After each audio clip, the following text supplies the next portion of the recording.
ഗോവിന്ദ, താൻ പോയില്ലേ അരങ്ങേറ്റം കാണാൻ? നമ്മളെ പ്രസാദിൻ്റെ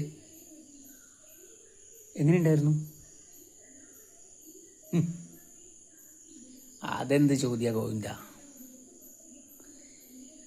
എന്നെ അവിടെ നിങ്ങൾ കയറ്റൂലല്ലോ. പക്ഷേ എൻ്റെ ശിഷ്യൻ്റെ അരങ്ങേറ്റം എൻ്റെ മനസ്സിലുണ്ടായിരുന്നല്ലോ. അവൻ ഗംഭീരാക്കിയിട്ടുണ്ടാവും. എടോ, എന്നാലും താൻ വരെ എന്നെ അവിശ്വസിച്ചില്ലേ? അരങ്ങിൽ ഓരോരോ വേഷങ്ങൾ കെട്ടിയാടുമ്പോഴും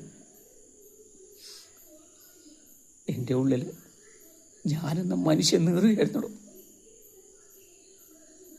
എനിക്ക് തെളിയിക്കണം. ഈ ആട്ടവിളക്ക് അണയും മുമ്പ് എനിക്കെല്ലാവരുടെയും മുന്നിൽ എൻ്റെ നിരപരാധിത്വം തെളിയിക്കണം. അത് മാത്രമേ ഇല്ലടോ, യാതൊരു വിഷമവുമില്ല. പക്ഷേ നിങ്ങൾ എന്നെ അവിശ്വസിക്കുകയുള്ളൂ എന്ന വിഷമം മാത്രമേ എനിക്കുള്ളൂ. ശരി ശരി ഗുരുവായൂരപ്പ.